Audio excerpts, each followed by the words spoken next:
कलियुग छोटो रूपवना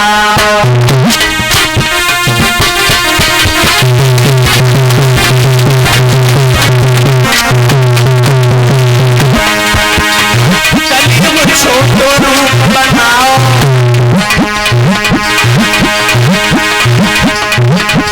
सोच को मुकुट देते चढ़े आओ तब राजा की सुबढ़ाओ बजट की तो आश्रम में आओ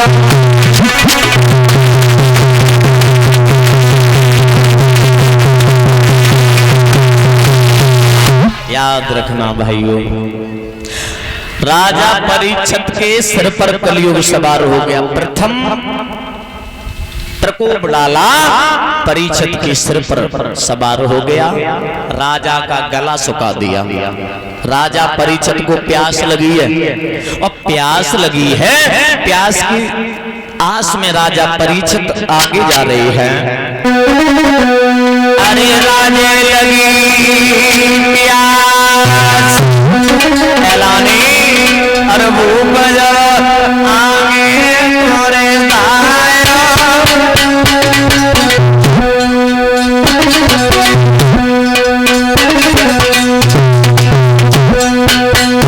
भैया सभी से आश्रम में भूपत बसी आया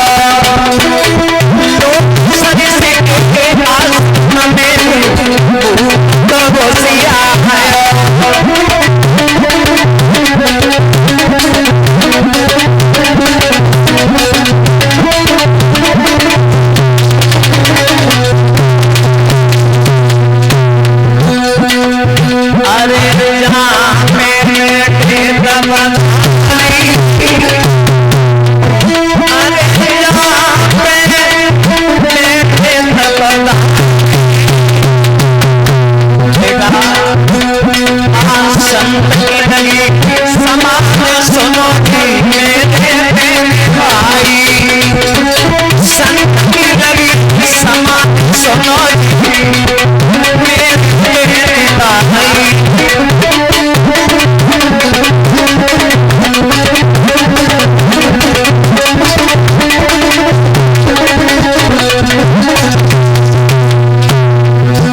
सत्य जो थे वो समाधि में लीन थे।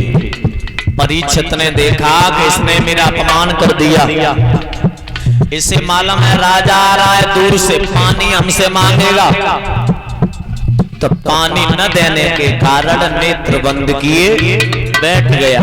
ये ढोंगी संत है, इसने हमारा अपमान किया, हम इसका अपमान करेंगे। मृतक सर्प वहां पड़ा हुआ था, पांड की नोक से सर्प को उठाया और गर्दन में डाल दिया। मरा हुआ सर्प गर्दन में डाला और राजा चला गया। अरे भैया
भैया परीक्षित महाराज घर पहुंचे और घर पहुंचने के बाद जैसे ही मुकुट था, मुकुट उतारा, परीक्षित महाराज की आत्मा पाप पाप चिल्लाने लगी।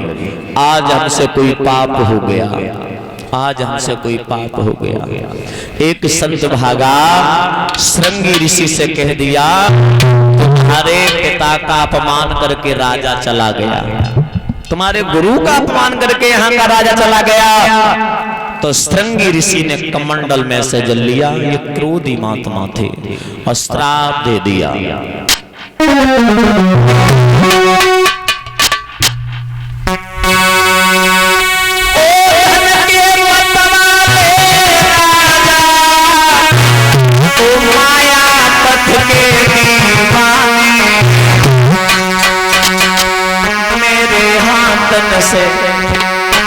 मेरे हाथन से मौत तेरी लिख भेजी विश्वविधाता ने।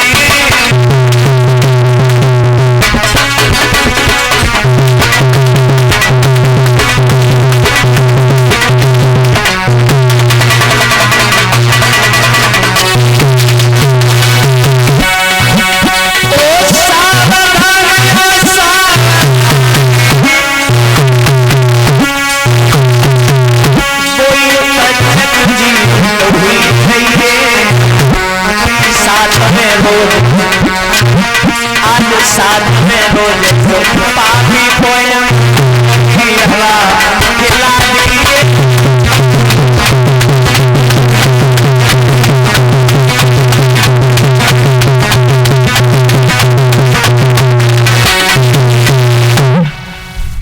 श्रृंगी ऋषि ने कमंडल में सजल लिया, श्राप दे दिया, ओ धन के मत वाले राजा, ओ मायापत के दीवाने, मेरे हाथन से मौत तेरी लिख भेजी विश्वविधाता। ओ सावधान वही सावधान, वही तक्षक जीवित हो जाइए, और साथ में रोज इस पापी को यमपुर की हवा खिला दीजिए। याद रखना मेरे भक्त श्रोताओं,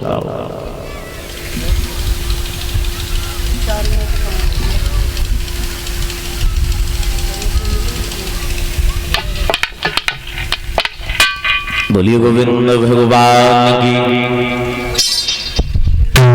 श्रीमद् भागवत महापुराण की। परीक्षित महाराज को श्राप दिया, गुरु के जैसे ये नेत्र खोले, श्रृंगी ऋषि को पास बुलाया, बेटा तुमने श्राप बहुत गलत दे दिया। परीक्षित जैसा राजा न आज तक हुआ है न कभी भविष्य में होगा। परीक्षित जैसे शासन में शेर और बकरी एक घाट पर पानी पीते, ऐसे भले राजा